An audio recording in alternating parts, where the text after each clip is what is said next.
As you prepare for your prayer walk, you need to understand that this is not just something you can jump into. You need to be a prepared person if you want to pray with power. Begin by spending some time just confessing any known sin in your life. Make sure that your relationship with the Lord is right so that when you pray, you can pray with power.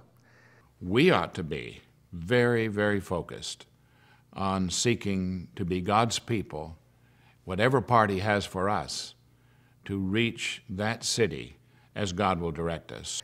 The effectual, fervent prayer of a righteous man is powerful in its effect. If you want to pray with that kind of power, then get ready. Prayer walking allows Christians to experience the power of God. We hear that there is power in prayer. I think that's partially true. I think the truth is there is a God who answers prayers, and the power belongs to Him. A lot of times we have a tendency to want to pray against things, but take time to pray for things. Pray for God's best. Pray for God's blessing. Pray for God to work in situations to bring glory and honor to Himself. Remember, there's a verse in the Bible that says, righteousness exalts a nation. Now, we would like to see righteousness to be all over the place. We as Christians have a tendency to cry out against the darkness when the problem is not always the darkness. Darkness can't be anything but dark. We need to pray that God would allow us to be the light that He intends so that we can shine light into darkness. When light shines into darkness, it dispels the darkness. What are the results when we pray? We get closer to God. Non-Christians become Christians. Churches are planted. Churches grow. Learn the needs of the area. Find out basic information about the area.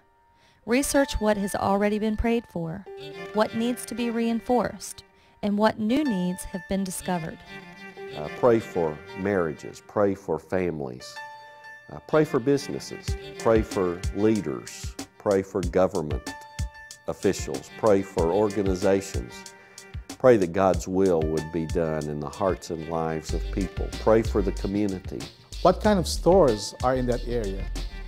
What kind of entertainment centers are in that area? Pray for the gangs. Pray for the leaders of those gangs. Pray for the police department that they would know how to deal with those gangs. Pray for the people who might have an influence on them. Are there places, are there people in that area that are not promoting righteousness? In New York City, Manhattan, there are 189,000 senior adults who are here. Pray for them. Are there churches in the area, or are there lack of churches in the area? Pray for them.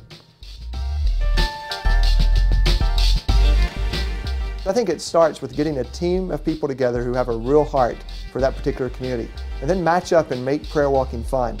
Divide your group into 2s, 3s, or 4s. It can be as general as a section of town or as specific as a city block. It may be that you go to a high place where you can look out over an area to pray. In New York City, we go to the Empire State Building and you can see all over the tri-state area.